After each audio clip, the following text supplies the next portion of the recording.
a gente escolheu aí o nosso organismo de estudo, lindo, maravilhoso. Agora a gente precisa identificar aonde esse organismo ele ocorre, tá? Onde ele ocorre? Para isso, a gente precisa identificar todas as localidades desses indivíduos, dessas populações, se o nosso trabalho for sobre genética de populações e se a gente quiser entender questões relacionadas à distribuição. Aí a gente vai selecionar quais populações a gente vai pegar. Isso vai depender muito da pergunta biológica, porque, por exemplo, eu posso querer estudar só uma população específica em um local, e aí eu quero caracterizar a diversidade daquele lugar.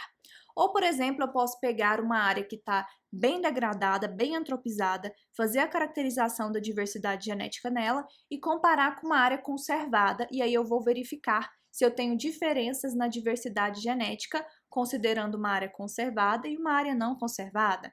Então, aí não faz tanta importância eu saber a distribuição total para selecionar a minha amostragem. É importante para eu fazer a minha discussão, para eu fazer o meu levantamento de como é que funciona essa espécie.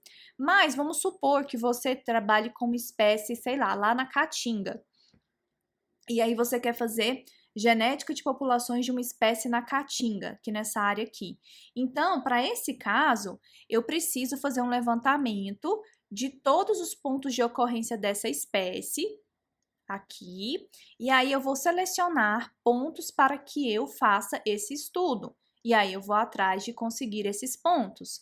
Esses pontos podem representar a distribuição geográfica da sua espécie. É bem interessante que você faça isso se for um trabalho de caracterização, de estrutura genética, especificamente no bioma.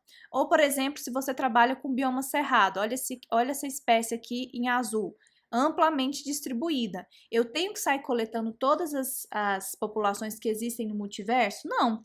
Eu posso pegar populações que representem essa distribuição. Então, a gente pega e faz uma seleção das populações que a gente tem interesse e aí a gente vai atrás, né? Por isso que essa parte é importante. O delineamento, ele está completamente relacionado com a sua pergunta biológica. Então, eu quero caracterizar a diversidade genética em toda a ocorrência da espécie. Vou selecionar algumas populações que representem essa distribuição.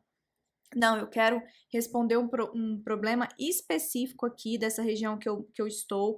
Eu quero verificar se tem diferença da diversidade aqui e acolá. Eu quero verificar se tem fluxo gênico entre populações que estão em um lado do rio e do outro lado do rio. Então, perceba, essa parte de delineamento amostral, ela vai depender muito da sua pergunta biológica.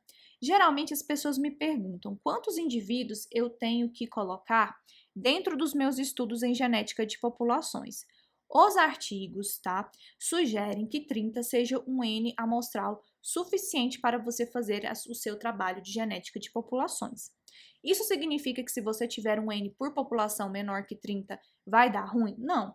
Eu tenho populações com N menor que 30, mas aí eu sei as minhas limitações para as minhas pesquisas em genética de populações. Eu não vou poder fazer algumas análises, né, porque algumas análises elas demandam um N amostral maior, mas tem até alguns trabalhos que têm saído agora de simulação que mostram que de 15 a 20 indivíduos você consegue sim ter um bom desempenho nas análises, tá? Então, às vezes a gente quer fazer uma coisa, mas não necessariamente a gente tem condições de fazer essa coisa. Eu, por exemplo, fui em vários locais coletar e não tinha essa quantidade de indivíduos. Então, eu fiz com o que eu tinha e aí eu argumentei por que eu fiz com aquilo, que não tinha esse tanto de indivíduos, ou que eu não tinha recurso financeiro. E aí eu fiz perguntas que eu conseguisse responder com aquele N amostral que eu tinha.